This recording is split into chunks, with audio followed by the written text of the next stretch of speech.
In the beginning, there was no beginning. Okay? Now, I'm going to discuss the very beginning of our solar system. And then I'm going to move backwards. And I'm going to talk about the spiritual world. There was no beginning when it comes to the spiritual world. The spiritual world has always existed. But the physical world, not just our solar system, our planet, the physical manifestation of the universe that we can see without and notice with our five senses, like cold, hot, looking at, sight, what we see, what we hear, what we can touch and smell. All of these that caters to the five senses is not real. It feels real. If I take this and burn myself, it feels pain. It feels real. But real to whom? You have to understand that the ego and the personality, which is what's talking to you right now, is a complete falsehood of self. The true self has nothing to do with your ego or the personality in which the ego takes form. Now, there is a mystery that I gotta tell you. A lot of people think that the ego is a concept. Bullshit. The ego is not an abstract or a concept. Psychologists like to say that the psychic apparatus, that's the term that they use now, the psychic apparatus as it's used in the mental health field, in the medical professions, particularly the psychiatric field and of medicine, and also the applied medicines of counseling and psychotherapeutic practices. They coined these terms. So the psychic apparatus, when I first heard that term, I read it in one of the books of Sigmund Freud and Carl Jung. Now I've read Sigmund Freud since I was 10 years old. And I read the real hard text that no 10-year-old should be reading. Some college people, postgraduate people have trouble reading the language of Sigmund Freud. If you're reading the books that were written back in the 1930s or further back. Okay? Very clinical. Very clinical. But I understood it all at 10 years old. And I got bored with it. That's how good I was at understanding it. And also Carl Jung, and then from there Carl Sagan, Carlos Castaneda, and then I studied mythology. And all of this stuff wasn't because I got up one day and decided just to do it, because I had nothing better to do. Okay? Understand that and I have to talk to you about myself a little bit for you to take seriously what I'm talking to you about and taking and providing these classes. Give you a little background knowledge of myself. Okay?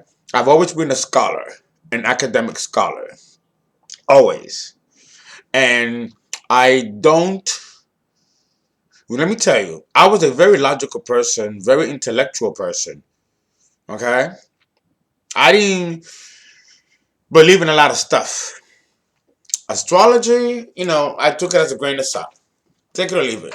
But as I got older and I began to experience more things and my eyes opening and being exposed to the reality of the real reality, is that what is perceptible to our five senses, sight, smell, touch, hearing, feeling, all that stuff, all these functions of the ego is designed to make us believe that this is real. But it's not real. It's not real because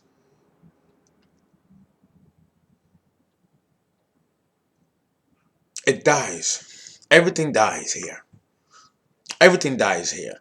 One day, like, I will die. You will die. Trees, plants die. Even gods live and die. As above, so below. So one thing that we can say about this world that we are living in, or any other physical manifestation of the universe, and it's all multiple life forms and beings and blah blah blah blah blah blah blah that's going on, means absolutely nothing. It's all an illusion. Occultists call it the big lie. So then you have to ask yourself, why did God bother to create all of this? What was the point? What is the experiences? Because let's say that we are put here in Earth as a school. This is an Earth school. And we're here to evolve from our lower nature, which is the animal state, to then move to the human state. And then from there move to become gods ourselves. Then what? After that, then what? Well, as individual gods, we get to populate our own universes. We get to create our own planets, and we get to be gods of those star systems. Now that sounds radical, doesn't it? Do you have a better explanation? So when we look at religion and we study theology and theosophy, which are different, right? We include God in science. That's theosophy. When we take God out of science, well, it's just plain science. Okay? So, regardless of the system of philosophy that you choose to believe, bottom line,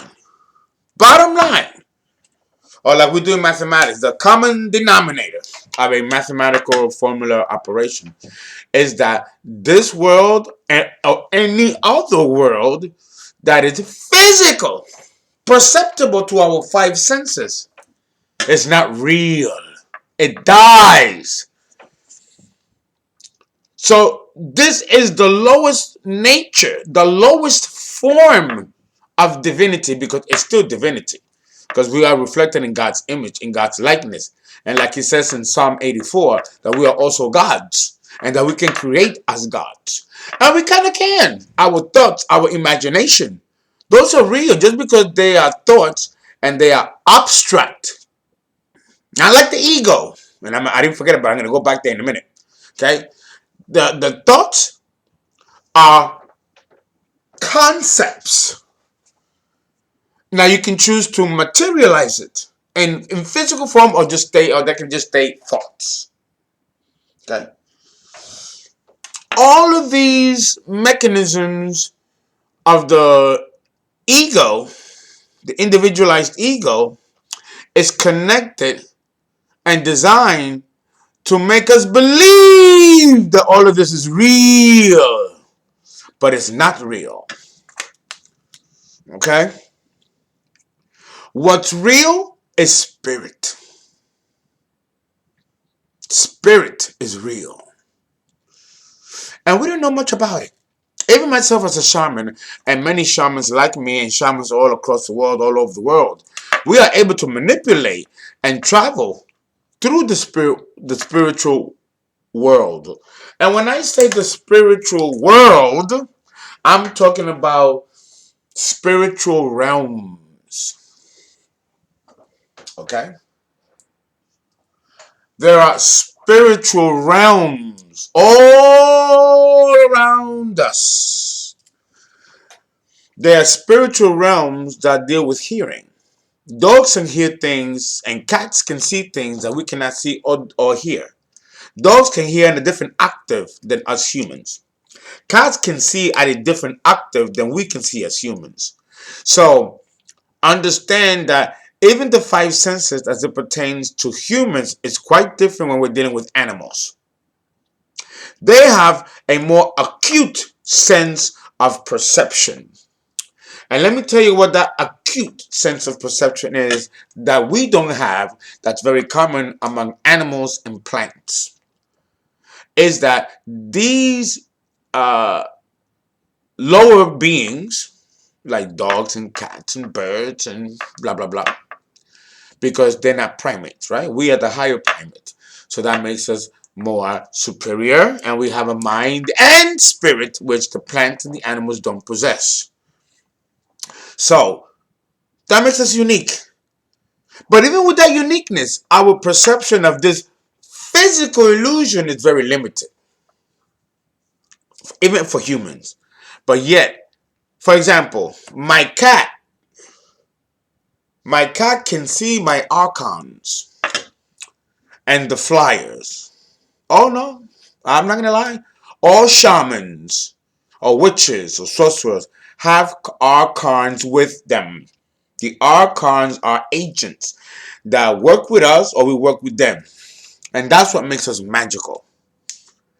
It's not that you do something and poof, it appears. No, there's a reptilian, or there is a gray, or there's another form of life form that belongs to a different life wave than us that is actually here making those magical things happen that make it look like it's magic. Because, first of all, you can't see these archons. You cannot taste them, smell them, see them, boom, boom. But they are here, and they are what we call the watchers and the flyers, and they've been here since the days of Enoch. Okay? Deep shit. Deep shit. Now you might ask yourself, why isn't that average human beings cannot see these archons? Well, they're not designed to see them. They're not supposed to see them or experience them in ego consciousness. Meaning that the ego is aware that they're here. Like when you see me, I'm like, hey, look, sit up. Did you hear that? Girl, look, hey. Really, bitch? You gonna do that? You hear me talk like that? I'm not crazy. And trust me, I've been evaluated. I'm not crazy. My doctors now know that there's something with this dude here. He's got these beings that he's talking to and they talk to him. You know? But the reality is that you can't be a shaman without having these beings at your side.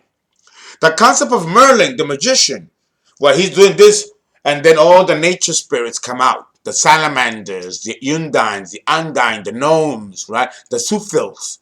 You know, these are nature spirits. They've been here since the days of creation. And these particular archons that are here on our planet come from another star system. Many of them are Igigi that were brought over by the Anunnaki, which are still around today. What do you think they're finding in Antarctica?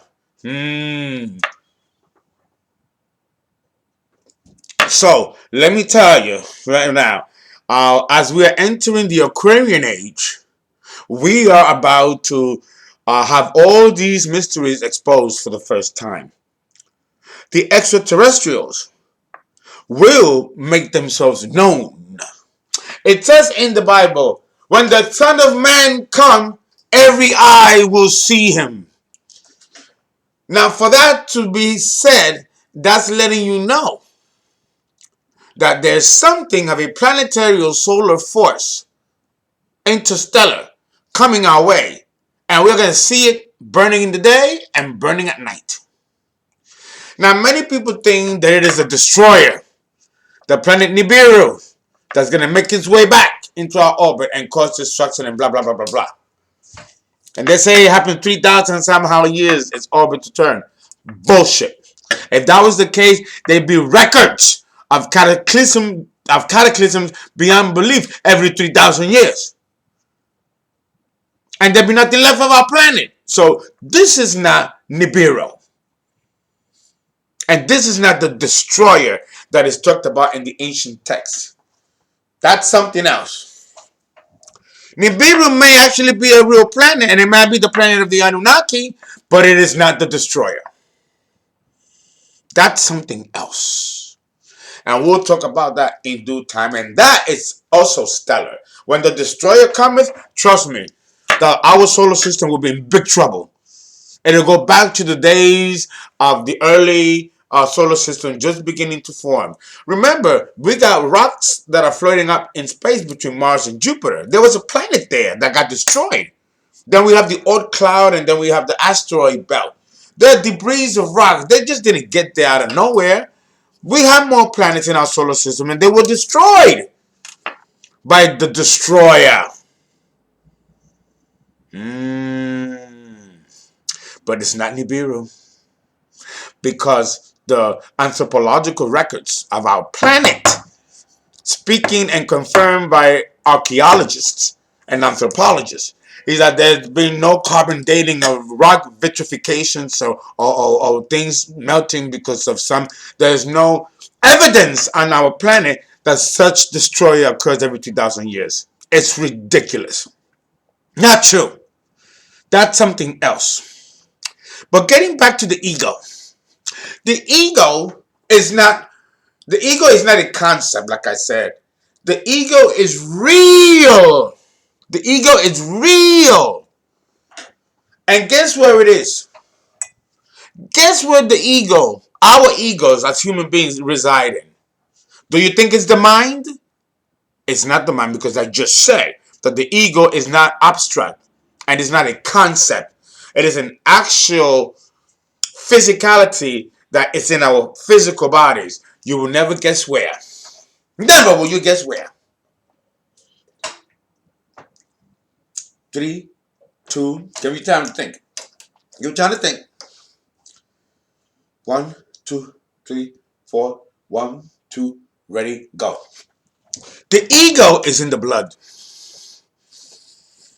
If you don't believe me, talk to a rabbi, a Jewish rabbi. Talk to a priest of the Islamic faith. Talk to a priest.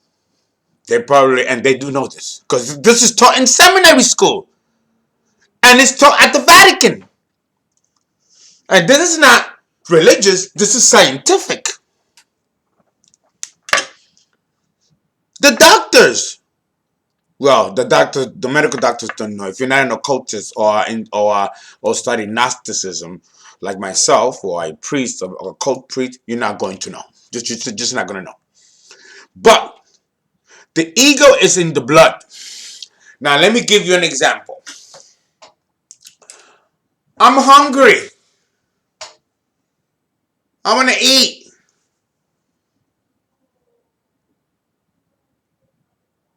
Where is the ego? The ego is in the brain when you're hungry. Blood, remember, we have 4.75 milliliters of blood by volume. That's our whole 4.5 milliliters of blood. When you're hungry, you feel hungry. Your stomach is grumbling. The ego has rushed to the hypothalamus, which is where the hunger centers lie. And it makes you get up. The blood is still there to fix something to eat. Then, as you are eating it or about to sit down and eat, where does the ego go? It leaves that part of the brain, the hypothalamus, as the blood volume, and it goes where? Where does it go? 1, 2, 3, 4. 1, 2, ready, go. It goes to the stomach, because now it's getting ready to digest the food. So the ego is not a concept. The ego is not abstract. It's a physicality. And it lies in the blood. Oh my God, I just threw a fart. I got a shit. Where is the ego going? That's obvious. It's going to the large intestines, the duodenum, the jejunum, and the iliac crest, which curves and it's the transverse intestines, and it goes down into the rectum. Now the blood has entered the gastrointestinal system, where it absorbs the food that you just ate and then eliminates the stuff that the body does not absorb. Now the ego has gone to the rectum, where now it eliminates shit. And when you have to urinate, the ego moves to the urinary tract system and releases via the kidneys and the nephrons the urine outside of the body through the bladder. So the ego moves And the way it moves is through the blood. The blood is like the highway, and the ego is like a car in the highway. And sometimes you get off on Route 9 and have something to eat. Then you go back on route, and then you go to Route 16. And there you stop on a motel and you go to sleep. Then get up again.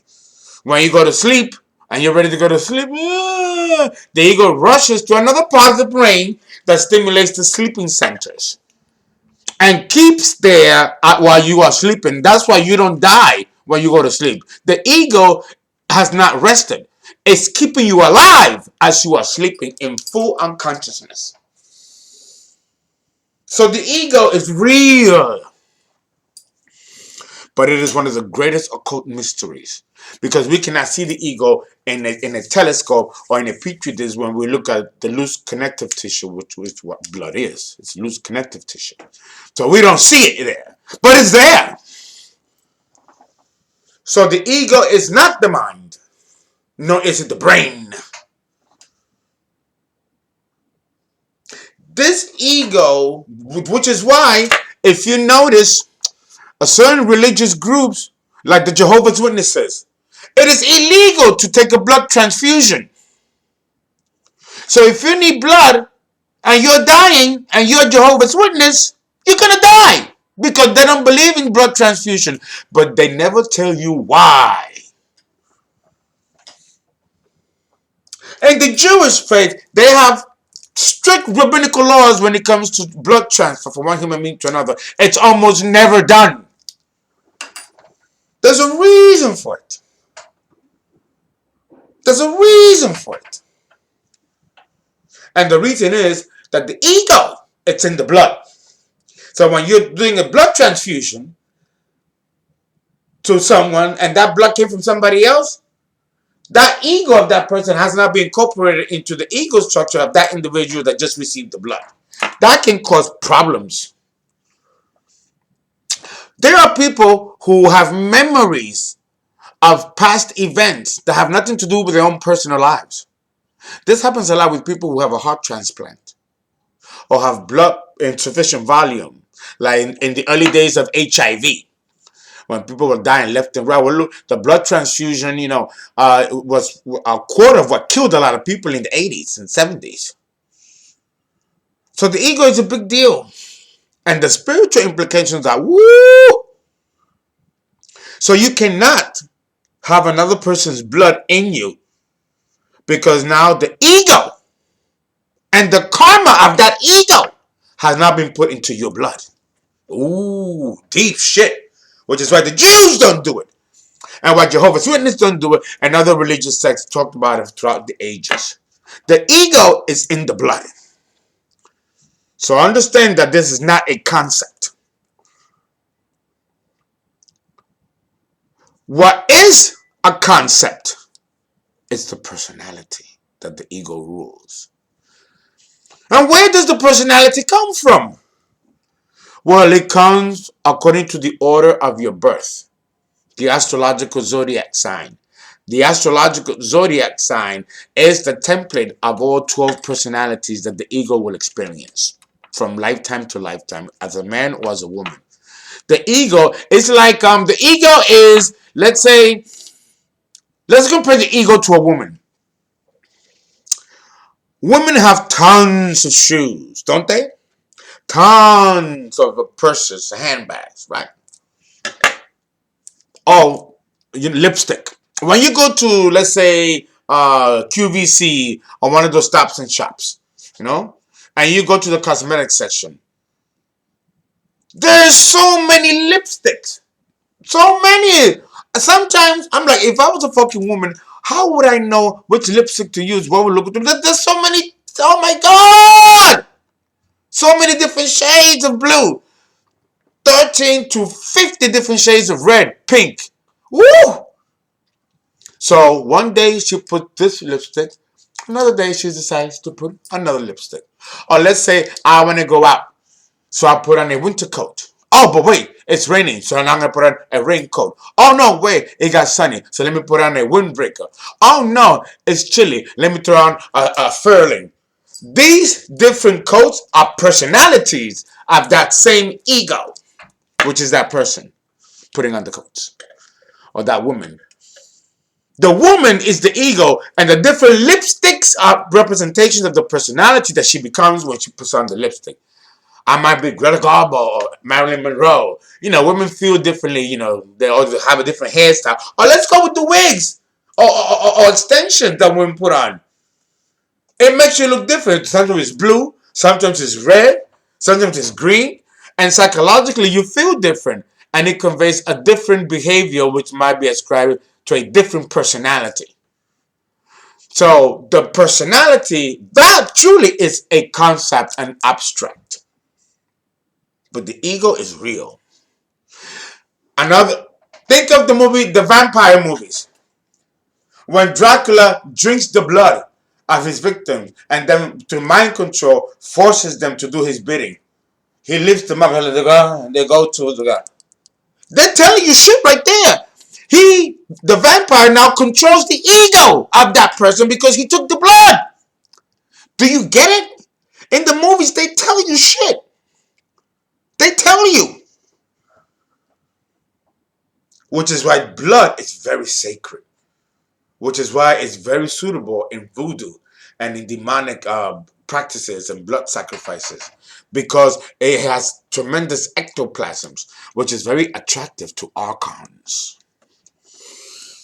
I will go no further here. Now I'm on the edge. I just heard my archon go, okay, all right, slow your roll. So I'm going to slow my roll. I can't give you too much. Mimosa. Delicious. Because I use very heavy orange juice.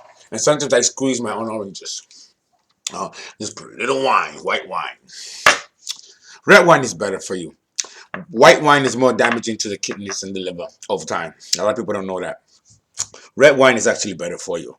And it's excellent for the heart and for blood and bone marrow stimulation. Okay, said that in. So now you understand about the ego. So understand that about yourself. So, treat your blood with sacredness. Because that is the lower nature of our divinity. But it's the first one to die. The ego is the last physical part of our bodies. And it's the one that has the most control. Because we can't live without blood. No. A quarter of a milliliter drop in blood volume is enough to put you in a state of serious emergency crisis.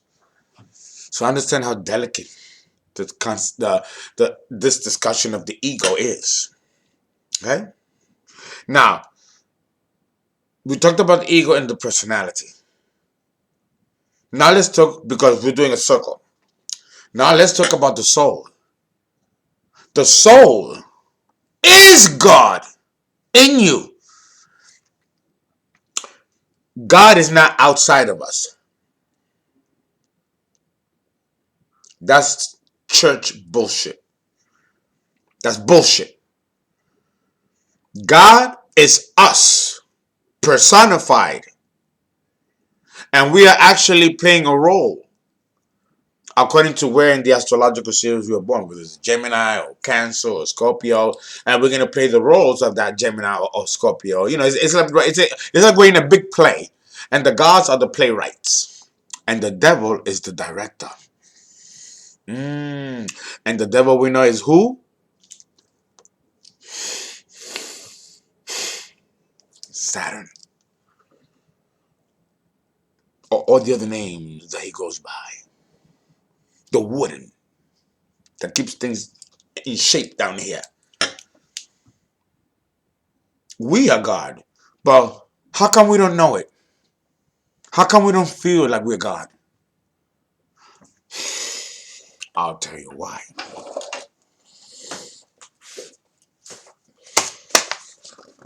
All right, I'm gonna have to turn on the light. I like to start dark and make it mystical. I gotta give you something. Man. You can just talk. I gotta give you a little something to tell you. Something.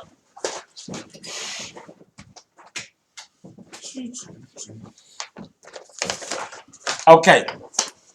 Now, Oh, lordy, lordy, lordy, lordy, lordy, lordy, lordy. Let me explain why we don't know that we are God. We are we are in what it's called the great lie or the big lie. So you have to ask yourself, if this all is a lie, where is God in it? Where is God in this big lie? The answer will shock you.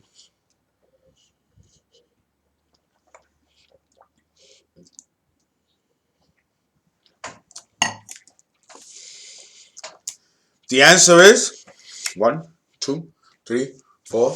One, two, ready, go. The answer is that God is not involved. God is not here. God is not present. And when I say God, I'm not talking about the extraterrestrials that our ancestors confused as God. No, we haven't gone there yet. I'm talking about the fact that in order for you to be in a big lie, you you're gonna kinda have to participate in this big lie.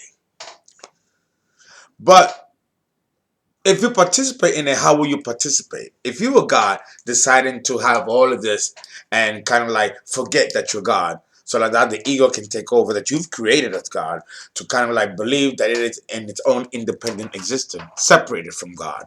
You know, how does that happen? How is that accomplished? Well, the ancient wisdom teachings from the Theosophical Society, which is one, or the Freemason Scottish Rites, or the Rosicrucians, they have this to say about the matter: that God decided to go to sleep. The big sleep. You ever heard of that? The big sleep. Who do you think is taking that big sleep? It's God. The God that we don't know. The God that we've never known about. The God that created us in the womb, even though we do not know her. What it says, what it talks about in Isaiah 45. Go to the book of Isaiah, chapter 45, the verses I believe. Read the whole chapter. And God tells you right there, you don't know me. And I formed you in the womb, even though you do not know me. That's the God that I'm talking about. The God that has no name, no gender. We don't know what it is.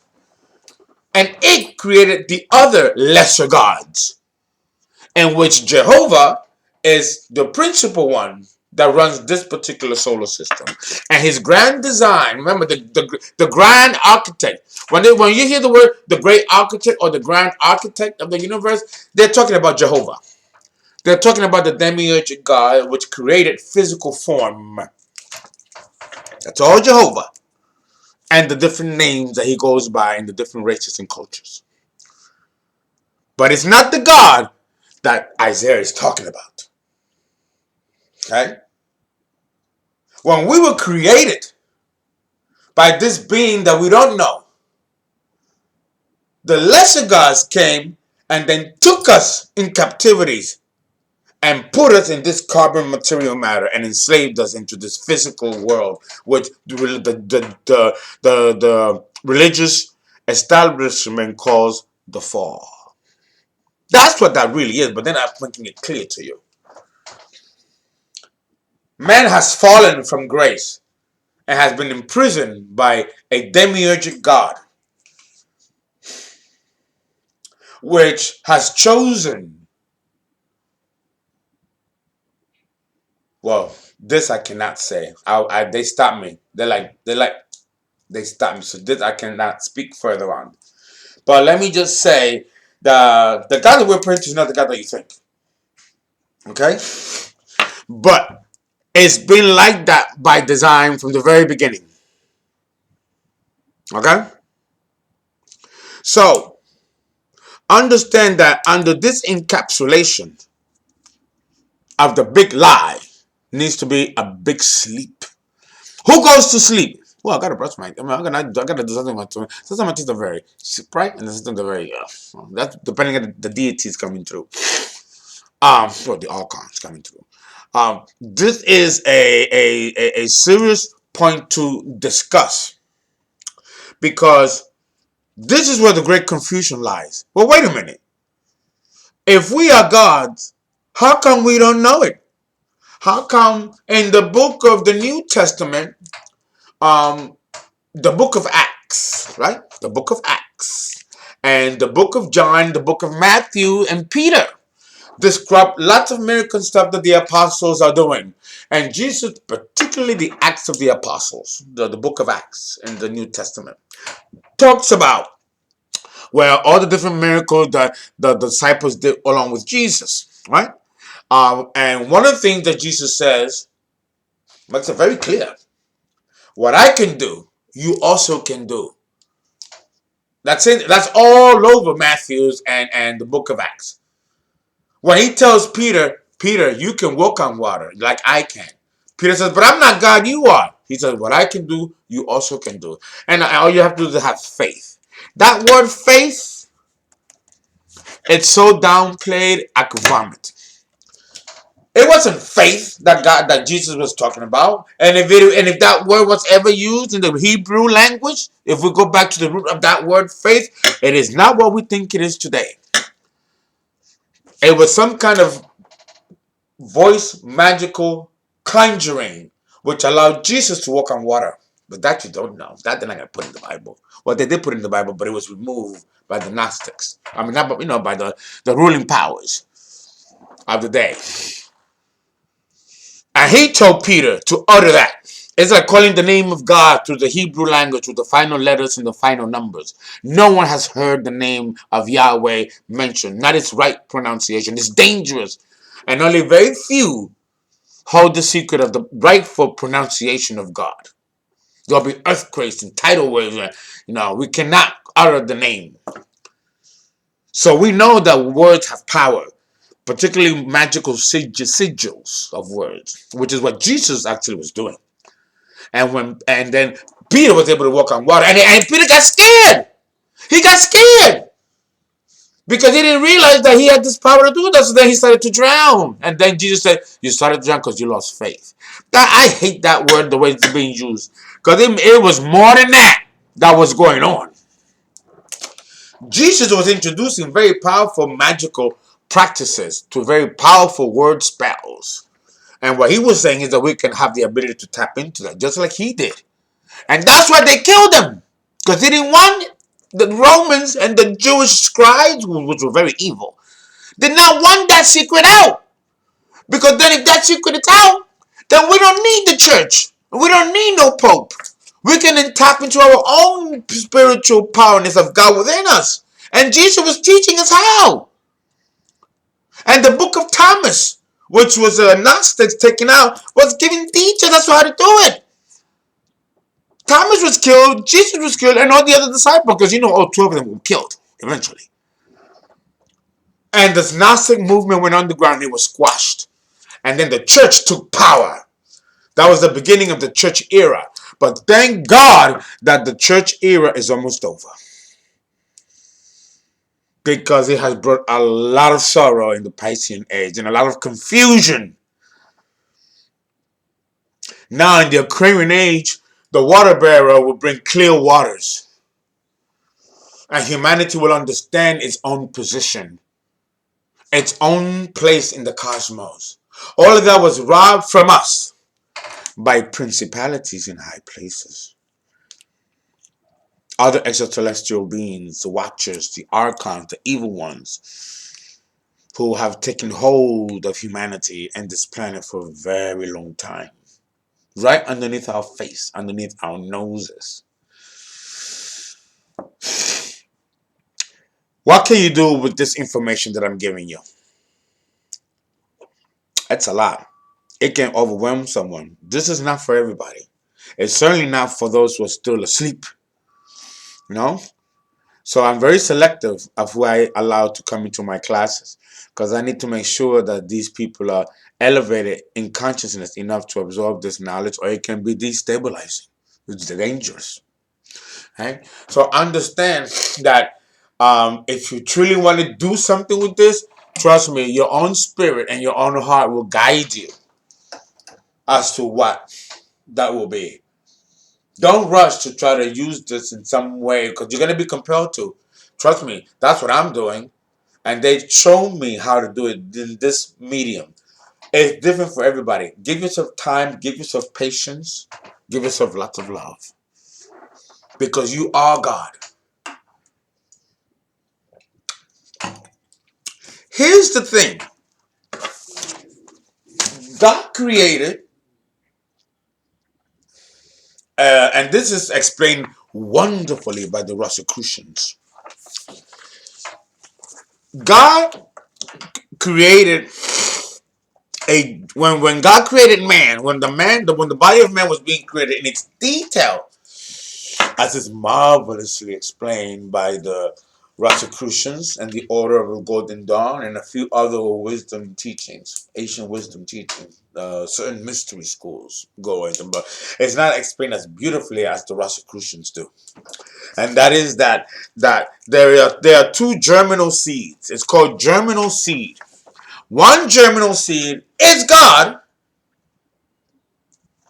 and that's the one that goes to sleep. It incarnates with us because of course we are God, right? So God goes to sleep. It's like he puts himself in a fetal position and turns into a ball and just slips into somewhere. This we don't know. As occultists, and we don't know.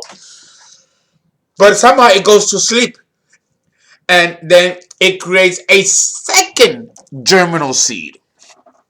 And this germinal seed is where the ego and the personality will arise. While the ego and the personality arises, God, which is the other first germinal seed, goes to sleep. So therefore, God doesn't know he's God. God goes into the great sleep, the big sleep, and then creates another germinal seed structure which will have an independent mind, independent existence, independent philosophy, independent everything. And it will not know that it is God because the God consciousness has gone to sleep and has given a artificial or facsimile of itself through the agency of ego and personality. So the ego and the personality are facsimile of God, while the real God in us has fallen asleep, which is why we don't know that we are God because that consciousness has been removed. It has gone to sleep. How? We do not understand this. The only time that God consciousness begins to awaken is when the ego goes into a crisis or the personality goes into a crisis. And then we contemplate God. But if there's no crisis and there's no need to call for God, the ego and personality will always be in control because it was designed to be in control in this big lie that we live in. Does that make sense? Let that sink in. I will take a 2-minute pause to go to the boys' room. Be right back. And re-up.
Okay.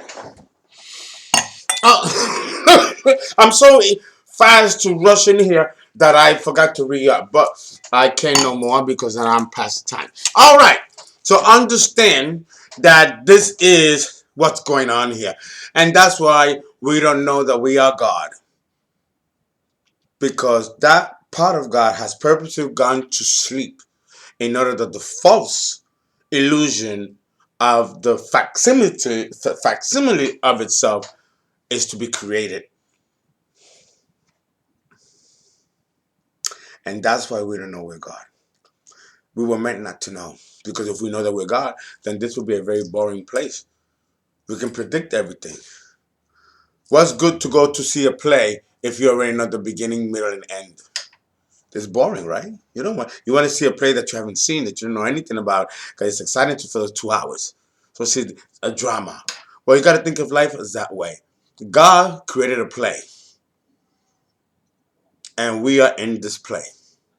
Why did he create this play? We don't know. We don't know. We don't know where this is heading to. We have an idea. After we become gods, after we pass the animal stage, I mean, man has passed through different stages in his evolutionary journey.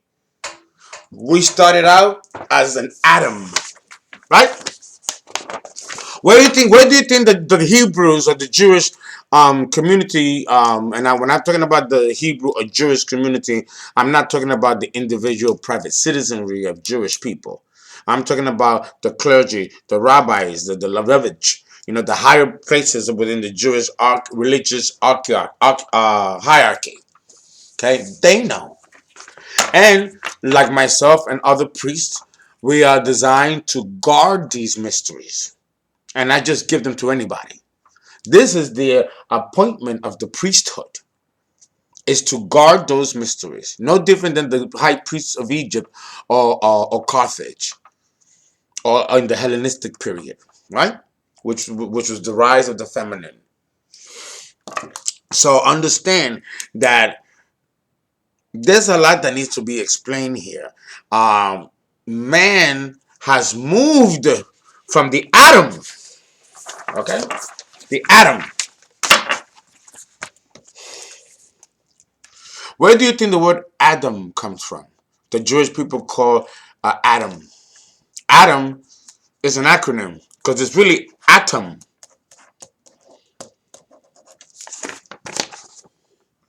Man, God, you want to know where God is? Where the real God is, where he hid? He's hiding in the atom. But there are two atoms. The atom of the actual God, who has encapsulated himself through involution. And then another germinal seed was created, and that germinal seed is called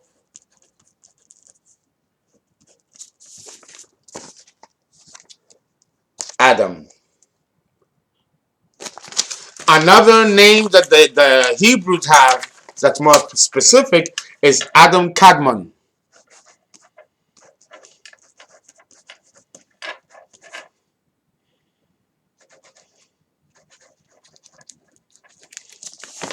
Adam Kadmon. Then I even telling you what this is. That's two germinal seeds. One is the real God, and one is a facsimile, which is the personality and ego, which is us. While this falls to sleep. Let that sink in. Okay? That's Adam Kadmon. Two, meaning God, and then the facsimile of himself to personality, through the agency of the ego, right? Which was also created in order to fit. It's like a character. I mean, you all know I write plays. When I write plays, I create characters, different characters. These different characters are individual egos. And part of my pleasure of writing plays is that I get to decide what kind of personalities they're going to have, what they're going to wear, how they're going to look. It's a lot of fun to be a playwright. You act as God. But it's even better to direct a play that you write. Because now you can kill your characters, you can make them live, you can just like the gods do. As above, so below. So this is a great play. And there are many songs and poems written about it. What is a mystery is that we don't know where this is going. When the play's over and the curtains come down and the audience goes home, what do the actors do? What does the director do? What is the next step beyond that? That's what we don't know. But as occultists, we believe that it continues. We'll be doing many things and be gods ourselves. And maybe run our own planet, run our own solar system. But we have to put through a test. And we are tested in every level and in every way. Morally, spiritually, physically. Obstacles and adversities are thrown at us. We go through powerful human tragedies, personal tragedies. All of this is designed to make us better human beings so that we can be on our way to become better gods. If you look at the mythology of Clash of the Titans and all of these other Greek mythologies, they actually accent, Hercules, the 12 trials of Hercules. Why 12? Why not 2 and 3? Why not 7? Because the 12 trials of Hercules represents the 12 trials given by each god of the zodiac signs. And if you can pass each trial that each of the gods of the zodiac gives you, then you shall win and become God yourself. That was the whole concept of the mythology of Perseus and Hercules.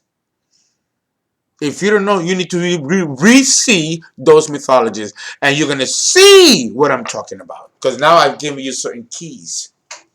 Now you can watch Clash of the Titans, the old and the new one, and actually say, now I get it. You can even watch Lord of the Rings. Lord of the Rings, J.R.R. Tolkien, Lord of the Rings, The Hobbit, they all accent the same truth, but in different forms.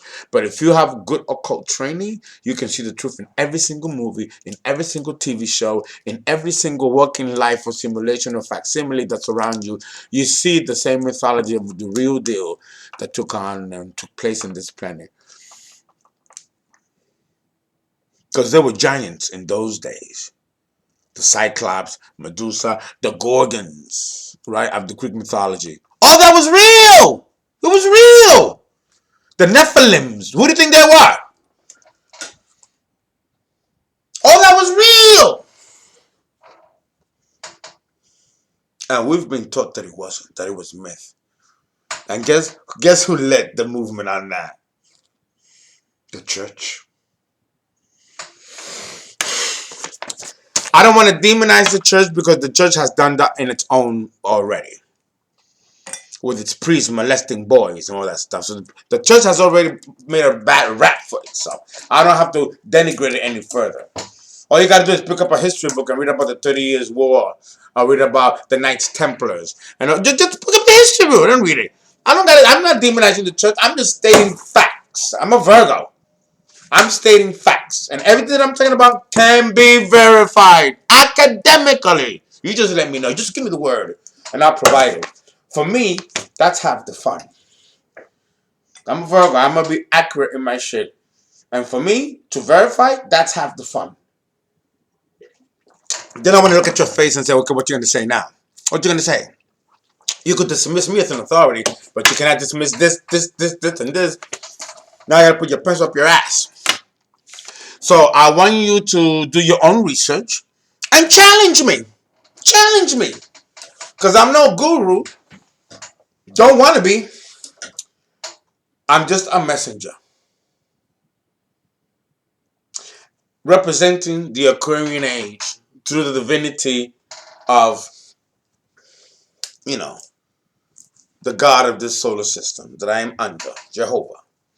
Because he's all our gods. He's not just the God of the Jews. He's the God of all of us. All of us. Right?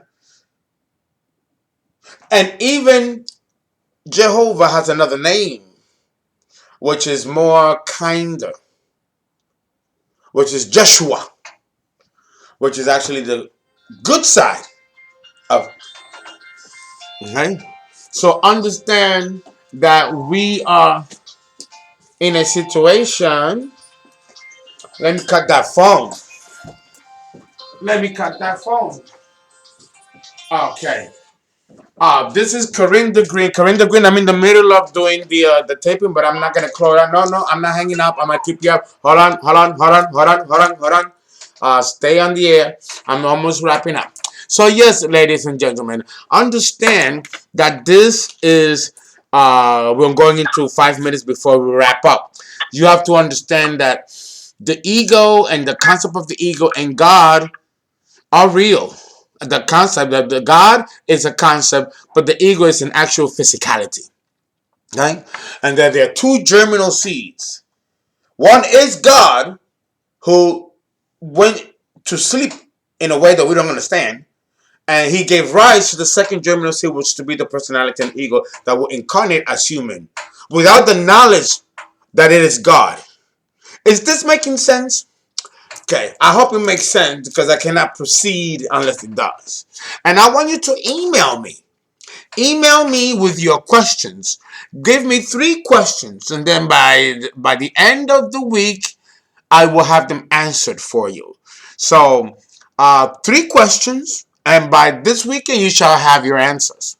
Okay, that's very important to understand. I also want you to continue to follow me on Instagram and continue to watch my videos.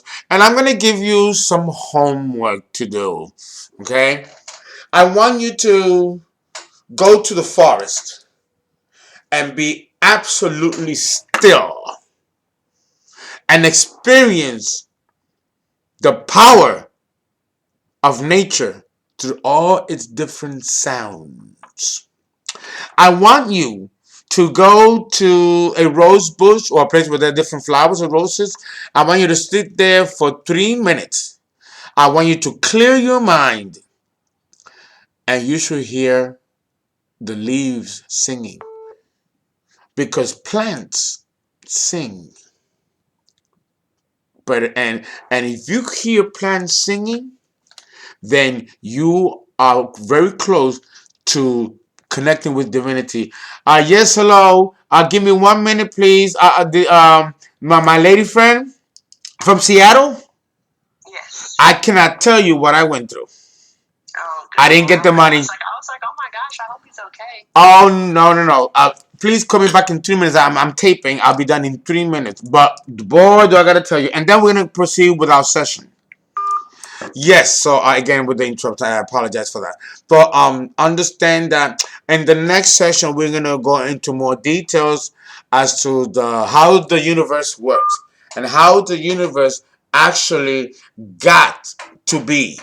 You know, uh, but I'm gonna break it down and bring it towards the level of our solar system. How did the planets get here? Each planet in our solar system has its own evolutionary history. And we're going to go into details about those evolutionary histories. And we don't have the whole picture.